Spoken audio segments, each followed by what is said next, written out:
Recording by Mark Nelson.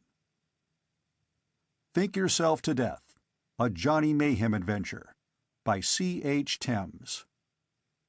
Side note: if you've never read a Johnny Mayhem story before, you are in for a treat.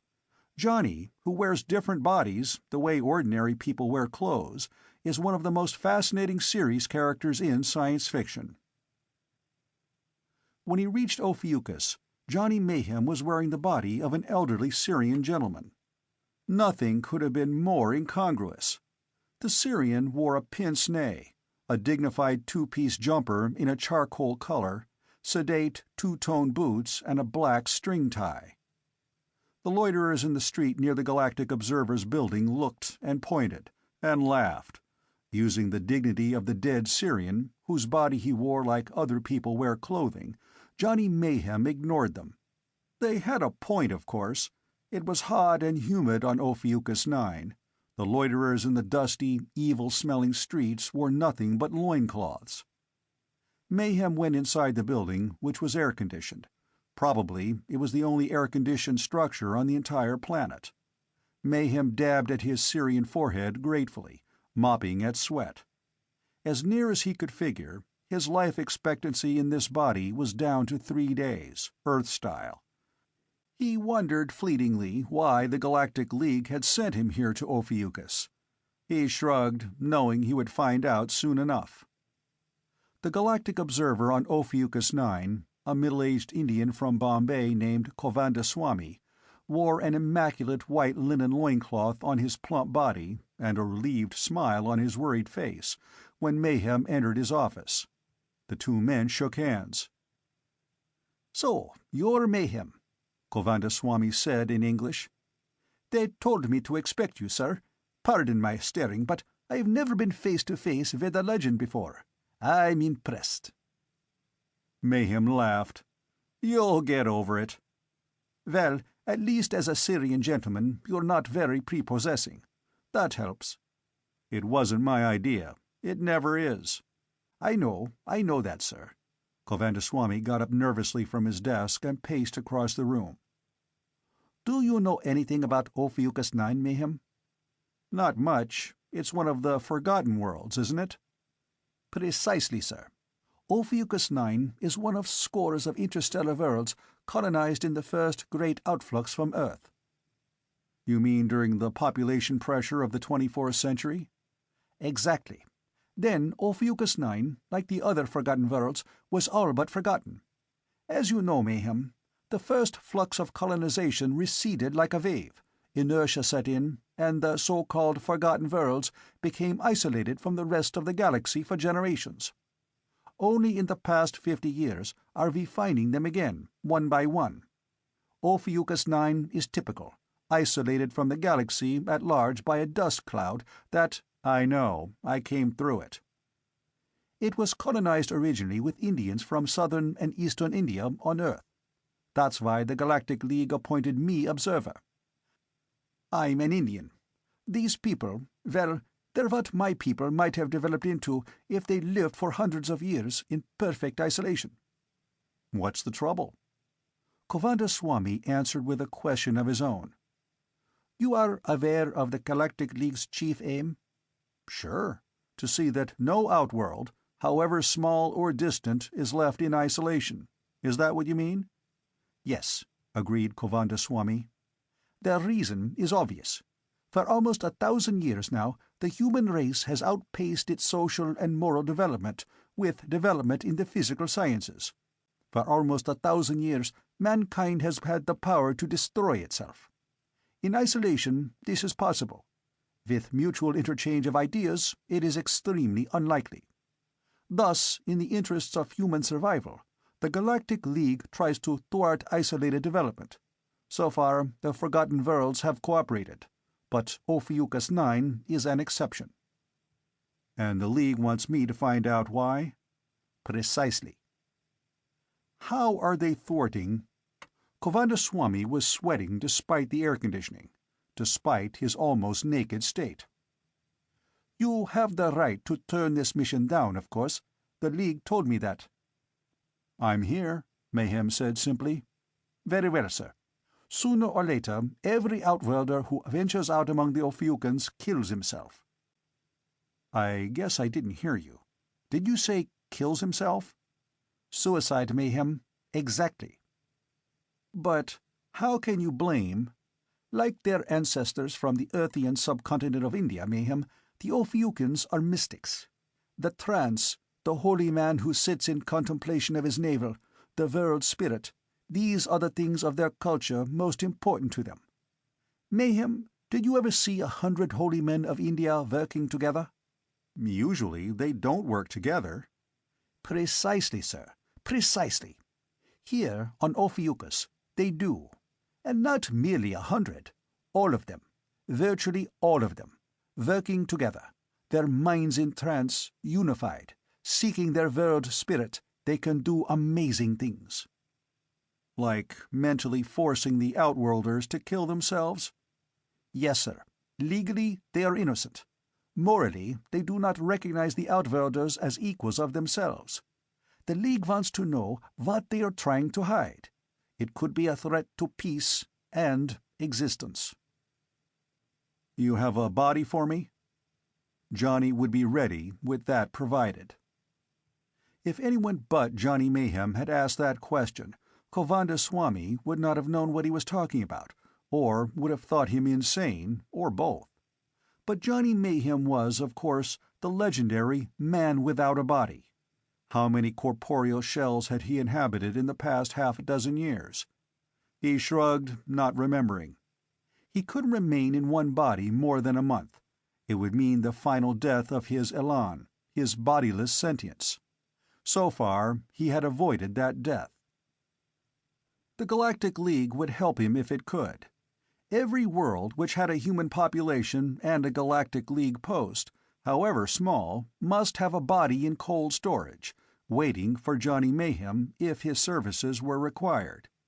But no one knew exactly under what circumstances the Galactic League Council, operating from the hub of the galaxy, might summon Mayhem. And only a very few people, including those at the hub and the Galactic League First Men on civilized worlds and observers on primitive worlds, knew the precise mechanism of Mayhem's coming. To others, it was a weird mystery. Johnny Mayhem, bodiless sentience. Mayhem, Johnny Marlowe then, who had been chased from Earth, a pariah and a criminal almost 7 years ago, who had been mortally wounded on a wild planet deep within the Sagittarian swarm, whose life had been saved, after a fashion, by the white magic of the planet. Mayhem, doomed now to possible immortality as a bodiless sentience, an elan, which could copy and activate a fresh corpse or one which had been frozen properly. An elan doomed to wander eternally because it could not remain in one body for more than a month without body and elan perishing. Mayhem, who had dedicated his strange, lonely life to the service of the Galactic League, because a normal life and normal social relations were not possible for him.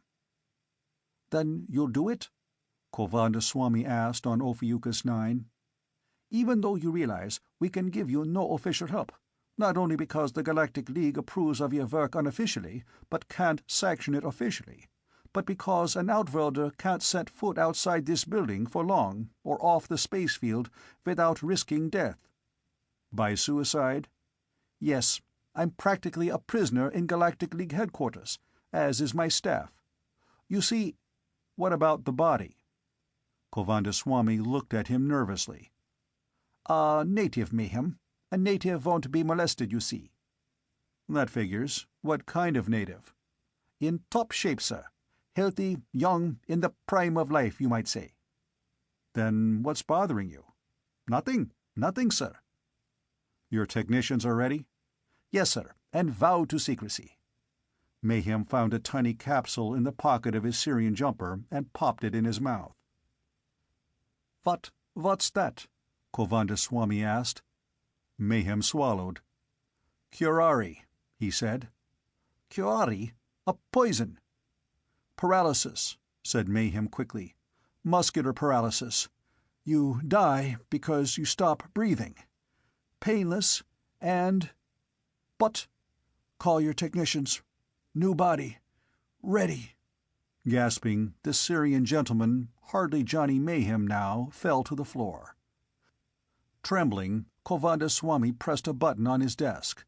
A few moments later, two white-coated technicians entered the office. "Project M," Govindaswamy said. Grimly, the technicians went to work. Mayhem awoke.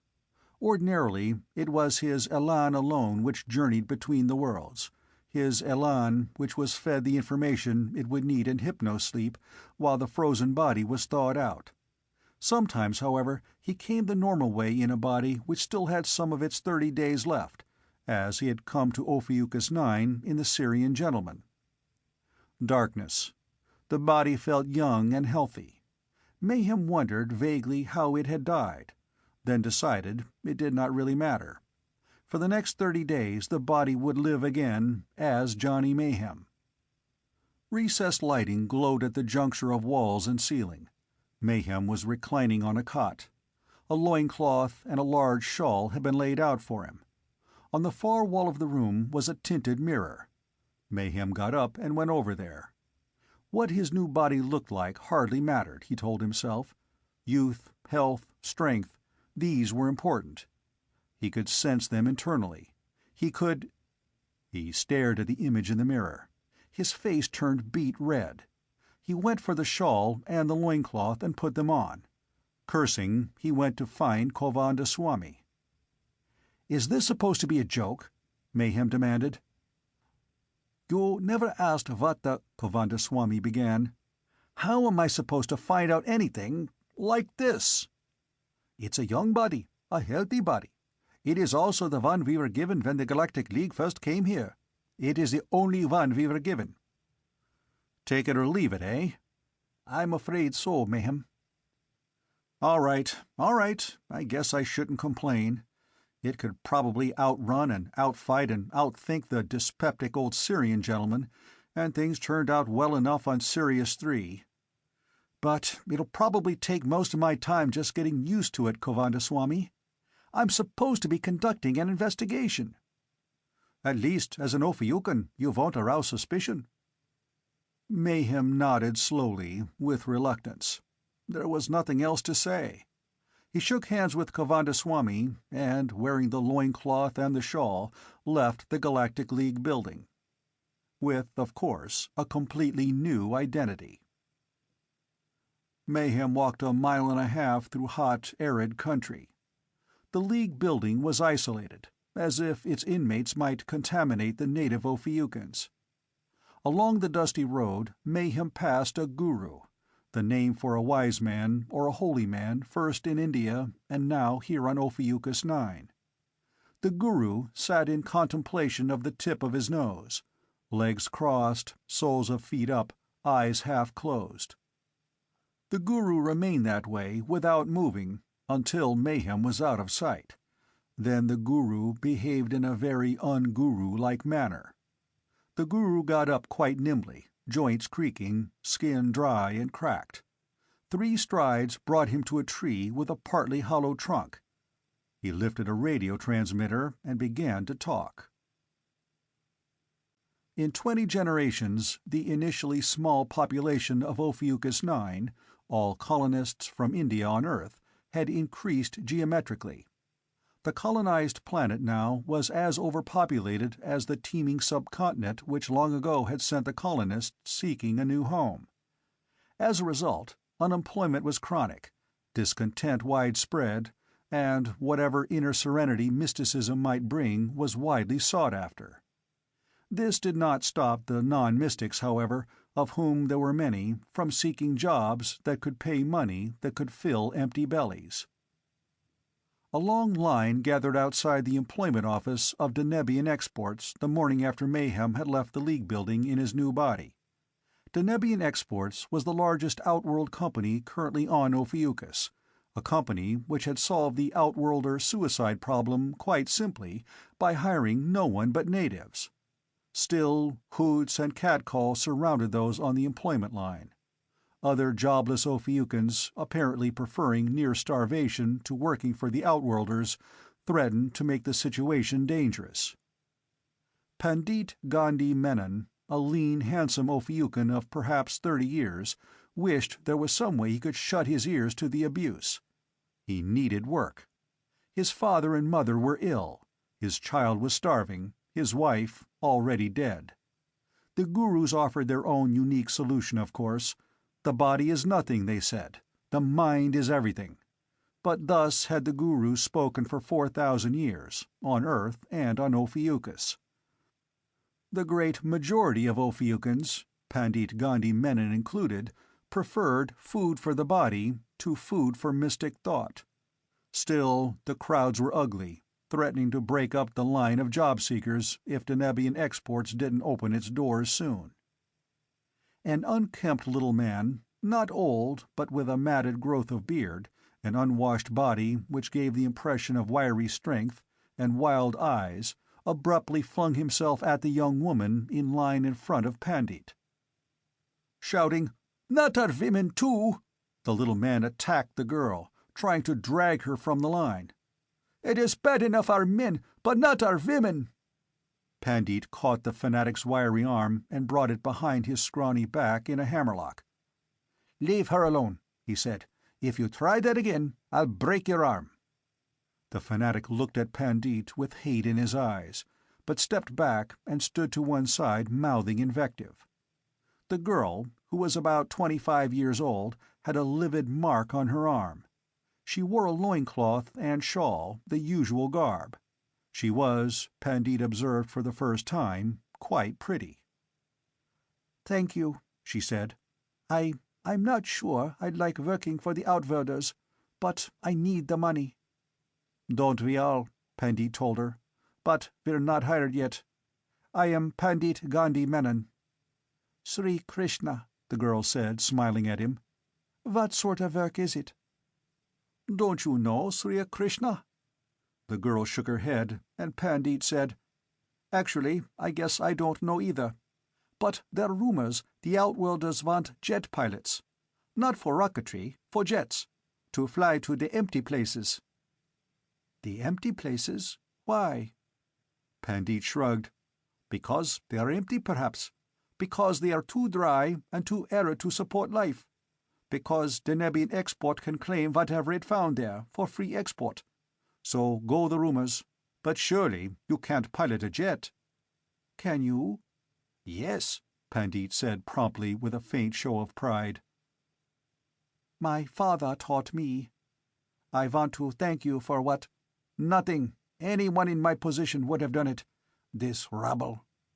The rabble was still noisy. Occasionally they hurled offal at the stragglers joining the rear of the long line.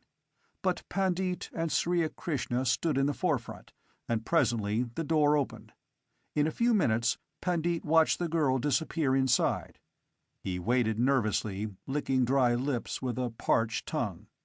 It was early morning, but already very hot. He needed the work, any work. He needed the money which Outworlders could pay so abundantly for honest work. He wondered if the fanatic gurus ever thought of that. Then the door in front of him opened again, and a fat, unctuous-looking Ophiucan came out. He seemed to be an official of sorts. "One more," he said. "Only one. The rest of you begone." Behind Pandit there was a general press of bodies, but he was first in line and did not surrender his position. The unctuous-looking man admitted him, half expecting a bribe. Pandit passed by him. He didn't have a single copper. He approached a desk. The crowd noise outside was loud, those who had not joined the line crowing because most of those on it had been turned away. Behind the desk sat a small Denebian man of middle years. He looked nervous. "Can you fly?" he asked in a voice almost desperately thin. "Yes," Pandit said. Then the rumors were right. "How much experience?" 5 years, on and off." "You have a license?" "There are no licenses on Ophiuchus 9, Pandit pointed out. "Yes, of course. I'm sorry. Habit. You people don't lie. We try not to." "Your name?" Pandit told him. The Denebian wrote it down on a form and said, "You'll do. Pay is 20 credits a mission." It wasn't much, but it was more than Pandit had expected. "What do we fly?" he asked. Questions didn't seem welcome, but no harm trying. The Denebian looked at him and laughed. "You want the job?" "Yes, I want the job." "Then don't ask questions." Pandit nodded. "Out through that door, then. The other new pilots are assembling." And Pandit left the small office. A moment later, a buzzer sounded on the Denebian's desk. He spoke into a grid. "Orcap here. Go ahead." "The guru near the League building reports that a native Ophiucan left the building, heading for the city." "When was this?" "Yesterday morning." "And?" "Draw your own conclusions. Natives don't go near the League headquarters as a rule, do they?" "No." "And the League, of course, will want to know about the suicides?"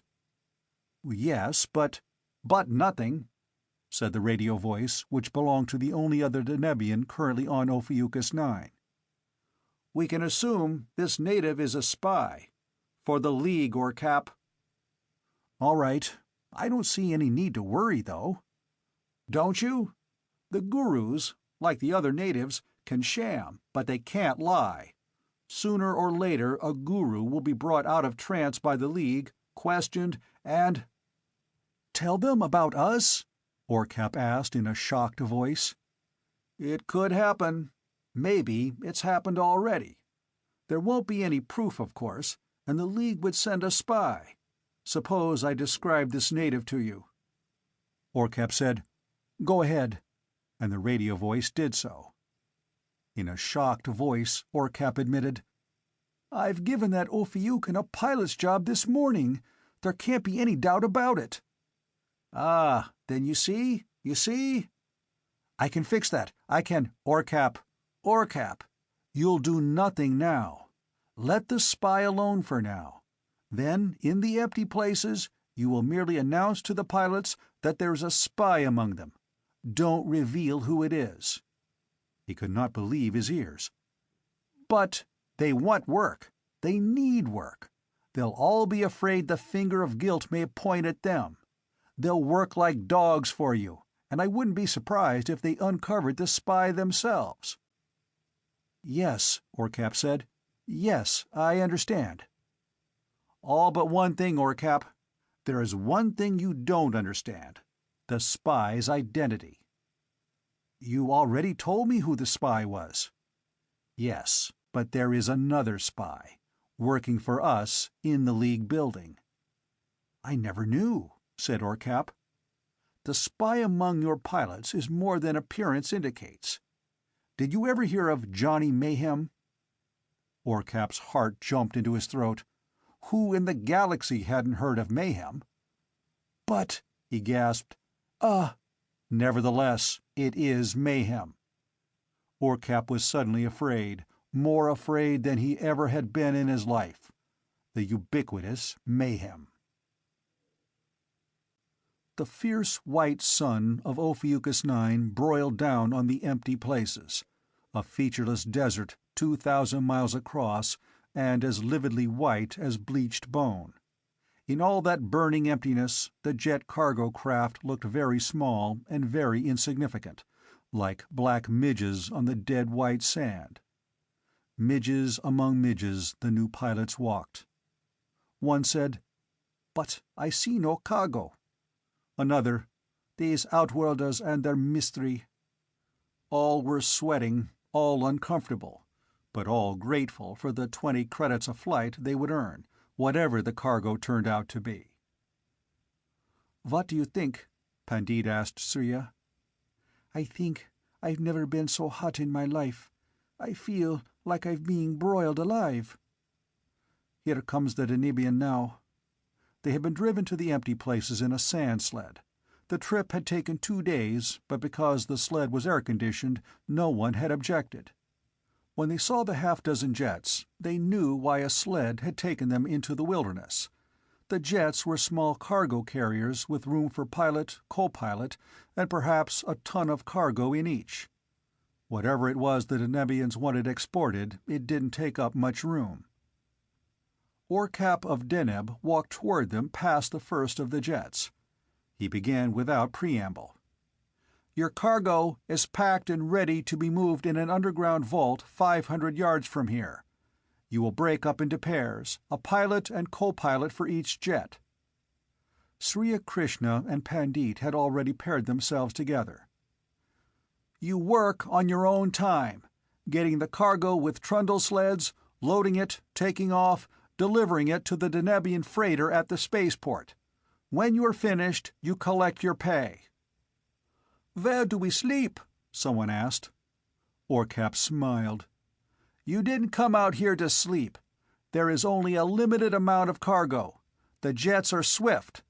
You will be paid according to the amount of work you do. Any other questions?" "What about food?" a plump young Ophiucan asked. "You will be given energy tablets, as many as you wish. Any other questions? No? Good. I have 2 additional things to say.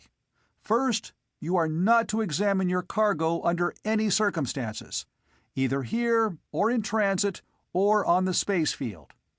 There are televid pickup units in each jet, so you will be watched at all times. Second—" Orcap paused and let the silence grow and spread across the dazzling white expanse.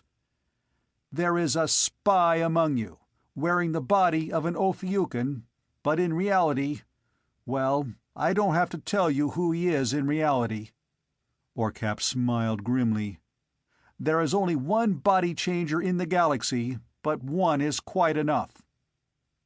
One of the pilots said, a little breathlessly, "Johnny Mayhem." Orcap smiled again. "I am aware of Mayhem's identity," he said, "but I am not going to do anything about it." The pilots waited. The sun glared down balefully. "You see," Orcap told them, "we cannot be altogether sure that the rest of you are here simply to earn your 20 credits a flight. Mayhem has unwittingly become our insurance. Find Mayhem. Find the spy among you. 100 credits bonus to the man who does." Pandit looked at Sriya, who whistled. The girl said, "If they think we can finish the job without sleep, picking up cargo and flying it to the spaceport and returning for more, then 100 credits is probably more than any of us will earn. They'll all be looking like hawks for this Mayhem." "And," Pandit agreed, "if there's a native spy among them, he'll be afraid to show himself for fear they'll think he's Mayhem. Very clever of the Denebians." "To work at once," Orcap was saying. He wore a blaster on his hip, the only weapon among them. They all trudged behind him through the burning, faceless sands. Soon they reached a depression from which the sand had been cleared, bearing the white bedrock of the empty places. In the rock a square opening had been cut, shielded on each side from the shifting sands by an up-curving lip. A ramp led down into darkness. "You will find your cargo down there. Also enough trundle sleds to go around," Orcap explained. "The cargo is crated. The crates must remain intact. Is that understood?" It was understood. Their sudden mutual suspicion a pall worse than the heat, the Ophiucans descended the ramp. They needed the money, or they wouldn't be here. The money meant more to them than anything. This was no time to be far-sighted. Yet one of them was a spy for the Galactic League, Johnny Mayhem. One of them, but which? Pandit made a quick estimate of the number of crates. They were stacked neatly against one wall, each about 4 feet by 4 by 4. And from the size of them, a single crate would fill the cargo bay of each of the jets. Pandit made a rough estimate. 24 crates, perhaps. In the dim light, it was hard to tell. 24 crates, 6 jets, 12 Ophiucans. 4 trips for each jet. A half hour to load, 10 minutes to unload, an hour and a half by jet to the space field. 3 hours and 40 minutes, round trip. Say 4 hours. 4 times 4, 16. 16 hours of steady work for 80 credits. No time for mystery or suspicion. Barely time for mistrust. "You, there," a voice called. "What are you doing?" It was one of the other Ophiuchans, quite the biggest of the lot. Pandit had seen him outside and remembered his name. He was Raj Shiva, a tall, muscular, swarthy Ophiuchan with small, alert, suspicious eyes and a livid scar alongside his jaw. "Nothing," Pandit said. "Nothing." "No, the others are loading already. I'll be watching you." For 100 credits, Pandit thought furiously, but said nothing. Sriya touched his shoulder. "I have one of the trundle sleds," she said. "Let's get about it." "Right," said Pandit. Raj Shiva watched them a few moments longer, then drifted away with his own partner. It took Pandit and Sriya, sweating copiously in the tremendous heat, a few minutes less than half an hour to load one of the crates aboard their jet. 3 of the other ships were already airborne, whining away toward the space field. Pandit looked at the crate. There were no markings on it anywhere. The wood looked new, but that meant absolutely nothing. In the dry heat of the empty places, wood would last a century, a millennium. They could not tell how old it was. "Ready?" Sri Krishna called from the controls. Pandit had secured the crate in the cargo bay. "Ready," he responded. Moments later, acceleration thrust them back in the twin pilot seats. Sriya leveled the jet at 20,000, and they sped at 800 miles an hour toward the city and the space field just beyond it. "Do you wonder about it?" Sriya asked after a while. "About what?" "The cargo." "We aren't supposed to." "I know," Sriya laughed. "I'm a woman, you see." Pandit grinned at her. "Curiosity," he said. "A woman's trait on any world." Sriya got up from the pilot chair, but Pandit placed his hand on her shoulder and gently shoved her down again. "They have a televid unit aboard," he said. "Remember?" Sriya nodded. The jet sped on. They landed at the space field. They were the 4th jet down, and one of the other 3 had taken off on the return leg of the flight. A Denebian Pandit had never seen before was supervising the loincloth-garbed laborers loading the crates aboard a Denebian spacecraft. With Sriya, he delivered their crate on the trundle sled, returned with the sled to their jet, and took off. Just short of 4 hours from the time they started, they returned to the empty places. They had gained a little time and were the second team down. From the jet ahead of them, Rav Shiva led a puny, middle-aged co-pilot. Orcap stood in the underground storage room. Looking at his wrist chrono, he said to the 4 Ophiuchans who came down the ramp, "You made fine time."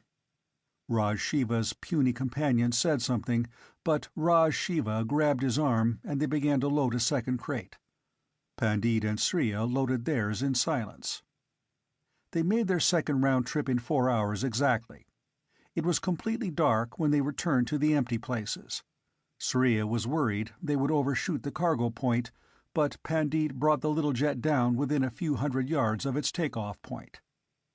They could see nothing when they shut off the jet's running lights, except for the glow which came from the underground room. They reached it and went down the ramp. Pandit judged that half the crates were gone now. He took a quick tour of the dimly lit room while Sriya got the trundle sled into position against one of the crates. "Nobody here," Pandit said in a whisper. "The Denebian must be sleeping in the sand sled." "Yes," Sriya said a little breathlessly. "I was thinking." "What?" Sriya said. "Don't stop."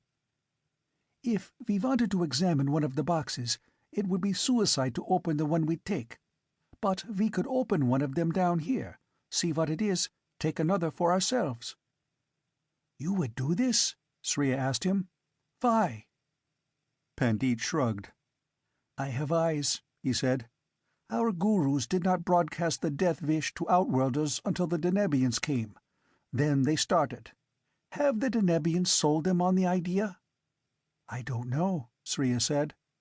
"Well, let's assume they have. Why? Why would they do such a thing, Sriya?" "Let me get this straight, Pandit. First, you think the gurus actually are making the Outworlders kill themselves?" "Of course," Pandit said. "It's mental suggestion, on a scale only our gurus are capable of. But don't you see, Sriya, they wouldn't do it on their own. The gurus are dirty, careless about their bodies, but terribly arrogant. Left alone, they wouldn't think the Outworlders important enough to be concerned over one way or another. They certainly wouldn't kill them." "Go on," Sriya urged. "All right, the gurus have great knowledge of the mystical, but externally they're naive. Let's suppose someone came along, the Denebians in this case, and found something they wanted very badly on Ophiuchus. These crates here, Sriya. What would they do? They'd go to the gurus and convince them, it wouldn't be difficult, that any intercourse with Outworlders would be harmful to Ophiuchus, that the Outworlders want to colonize and exploit our world, that sort of thing. While the gurus are stewing it over, the Denebians could have prepared this shipment here, whatever it is, for departure. But the gurus, too well convinced by them, could have acted sooner than they expected, making it all but impossible for the small handful of Outworlders, the Denebians among them, to go abroad without fear of taking their own lives. Perhaps a few, like Orkap and that other Denebian, are not at all suicide-prone. Perhaps a few can withstand it. As for the rest, it's indoors and away from the mental influence of the gurus, or off Ophiuchus entirely, which would leave the Denebians with the problem they hadn't thought of." His words made sense. "Yes," cried Sriya excitedly. "Now that they have their valuable cargo ready to go, how can they get it off Ophiuchus without help?" "We," said Pandit softly, "are that help." Sriya asked, "What are you going to do about it?" "I don't know. I honestly don't. I never had anything against the Outworlders. How could I? We're all progeny of Outworlders who came here almost 500 years ago from a place called India on Earth. But the gurus have been deceived. You said so yourself." Pandit was sweating, and it was more than the heat which made him sweat. He paced up to the crates, then back again, then to the crates. Suddenly he said, All right, I'll do it. Someone's got to find out what the Denebians want here." And Pandit began to pry at one of the boxes with a knife he carried in his loincloth. Sriya said, "I'll keep watch. You call me when it's opened. Maybe you ought to get out of here. In case anything happens, I don't want you to get involved." But Sriya went up the ramp and crouched there, waiting, watching. The desert was very quiet, entirely windless and hot even at night.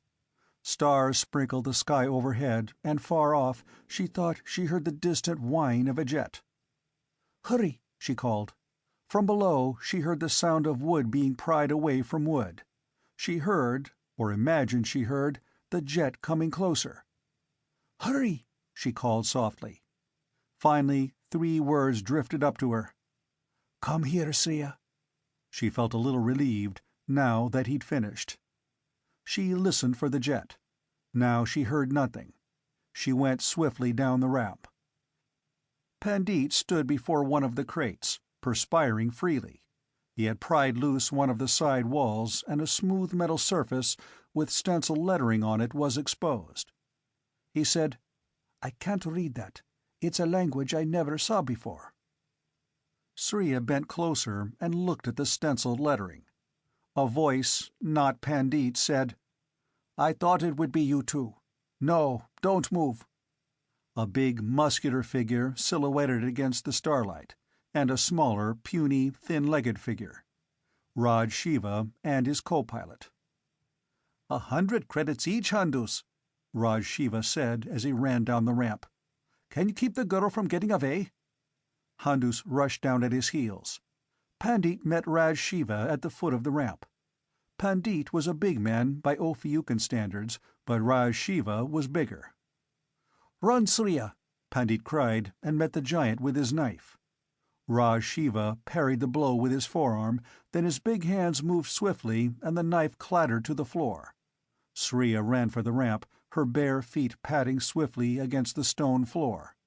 Handus was waiting for her at the foot of the ramp in an awkward crouch. She had a glimpse of Raj Shiva and Pandit straining together. Then Handus struck her with his balled fist. It was a puny blow, but Sriya staggered back, her jaw numb.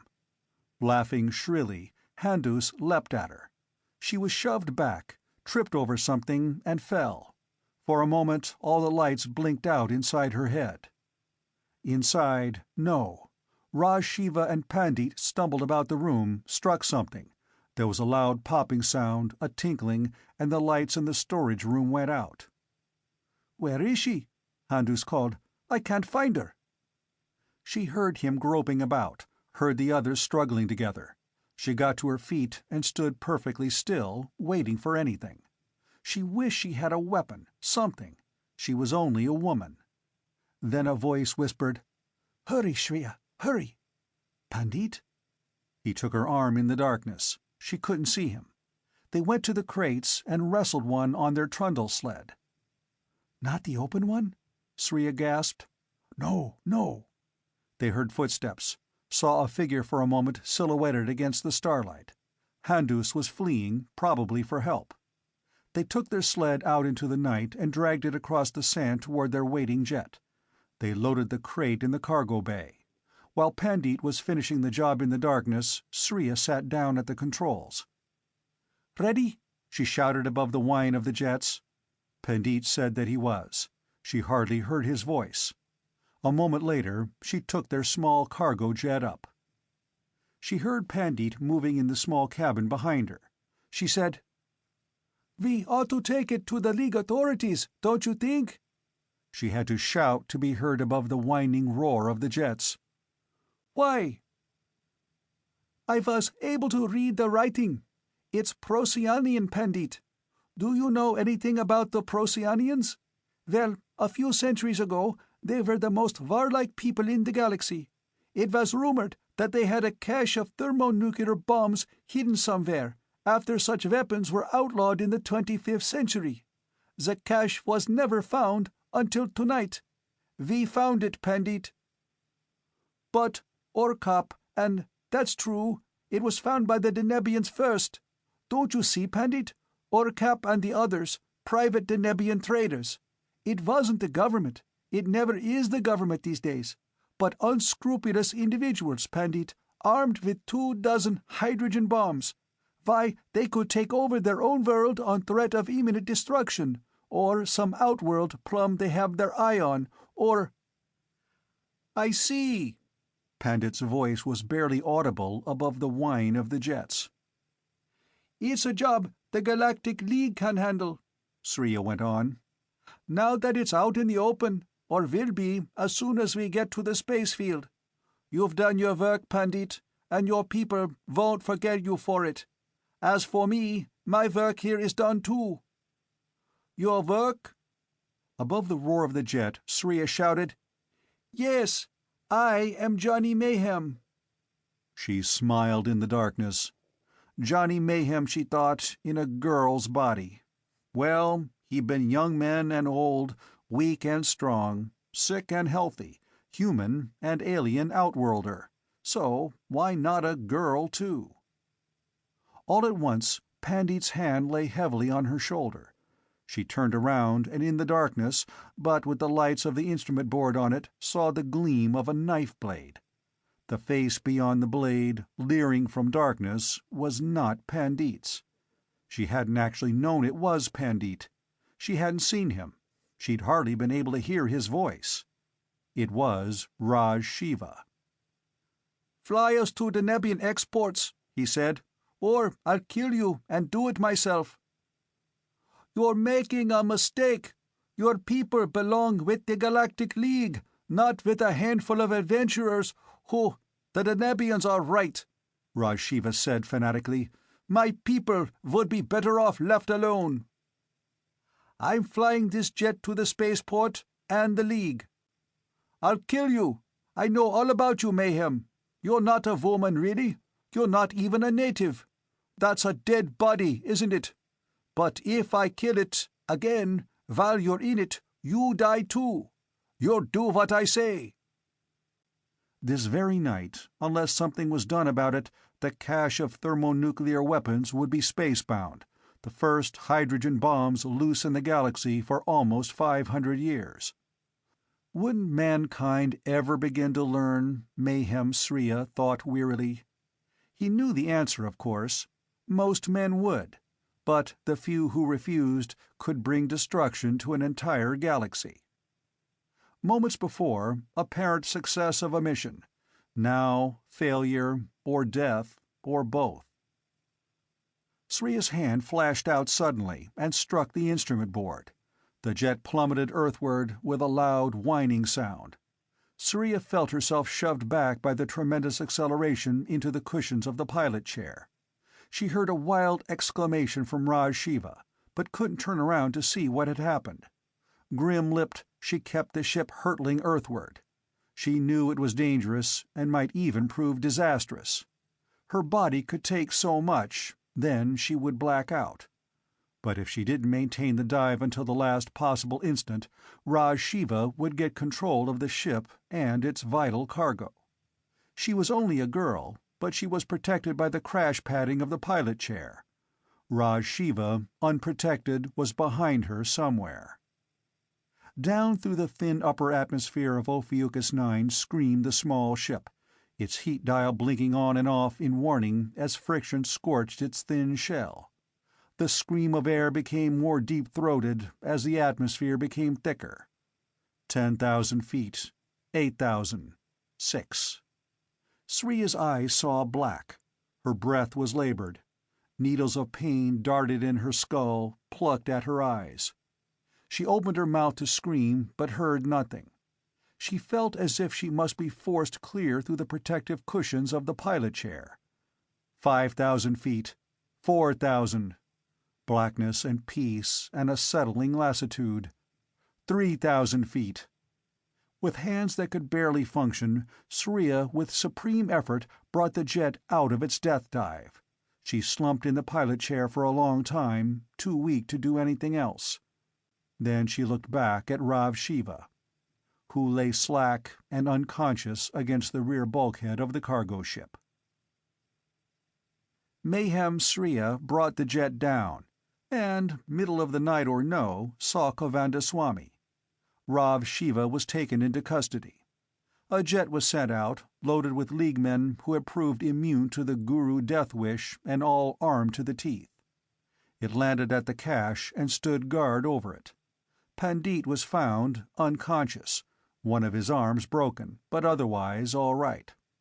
A second jet prevented the Denebian export ship from blasting off with the hydrogen bombs already loaded. Orcap and his companion were taken into custody. The rest, of course, is history. The gurus of Ophiuchus 9 were shown what had been taking place in the name of friendship between themselves and Deneb, and in the name of isolation. Most of the gurus retired entirely from active life. The few who did not spent the rest of their days working for cooperation between Ophiuchus and the rest of the Galactic League. Orcap and his companion were sent back to Deneb for punishment. 2 weeks later, Govindaswamy shook Sriya's hand. "A girl," he said. "You did it as a girl. I still can't believe it. But then, of such stuff is the Mayhem legend made." Mayhem smiled. Already the hub had a new assignment for him. He could feel the old excitement, the wonder stirring him. He smiled again and told Govindaswamy, "Better not tell that fellow Pandit. I think he had a crush on Sriya." The end of Think Yourself to Death, a Johnny Mayhem adventure by C. H. Thames.